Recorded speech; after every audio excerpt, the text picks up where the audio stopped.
Train the muscles, not the joints.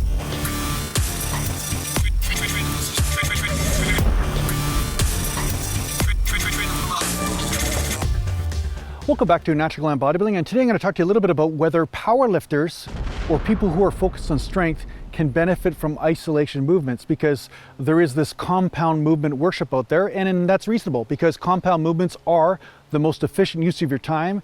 They are very natural. I mean, we do use multiple muscles at once for most of the things we're doing, or multiple joints, right? Like you push or you pull or whatever. These are standard movements that we experience in nature.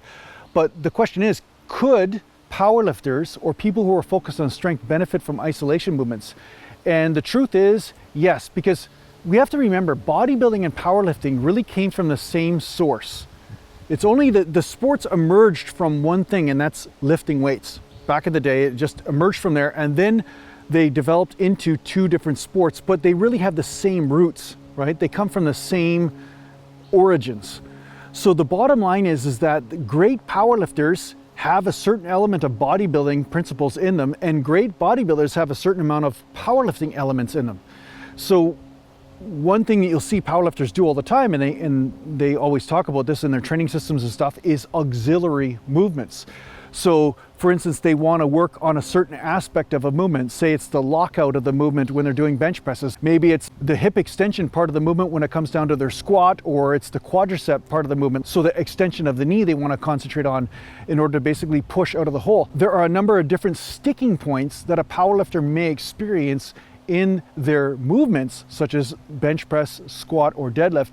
And based on their assessment of those movements and where they're getting stuck, they could choose to work on a specific muscle group in order to strengthen that muscle group, in order to get past that sticking point.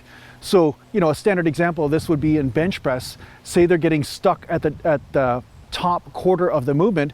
Perhaps they want to include a little bit more tricep movement, say doing skull crushers or doing close grip bench or something like that, in order to isolate that tricep, so that way they have a greater capacity to lock out at the top, right? So powerlifters have been using isolation movements for a long time to get over these sticking points, or to assess or deal with weak links in their lift, right? Just like bodybuilders will use isolation movements to get over weak links in their development of their body. It's just that they're measuring from two different places. One person is measuring from strength, the other person is measuring from muscle size or muscle development, but they are similar. They are linked. They're not totally independent of each other, right? You know, the bigger the muscle is, usually the stronger it is, comparatively speaking. If your muscle grows up by 2 or 3 inches around, most of the time it's stronger than it was before when it was much smaller, right? So assuming the coordination is the same.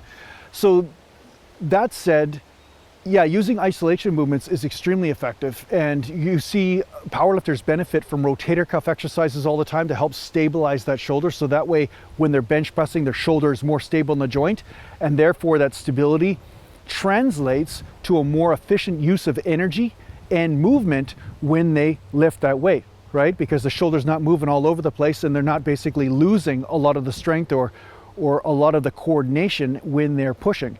So whether you're a powerlifter or whether you're a bodybuilder, don't shy away from isolations because they're not as effective. They are a great addition to anyone's training program, and they can help you regardless of whether you're a strength athlete or a bodybuilder looking to put on more muscle in a certain area or rehabilitate an injury. So yeah, I hope this helps you in your training. Thanks a lot for watching, and if you need to get a hold of me, just go to naturalglambodybuilding.com.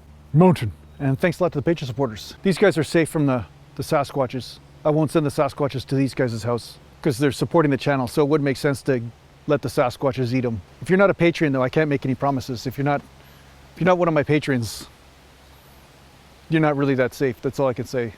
It's not my fault. I can't control the Sasquatches, honestly.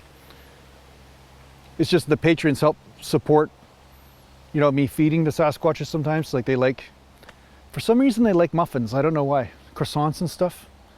They're kind of on this new carb kick. I don't know. I don't understand that, but yeah. Mountain.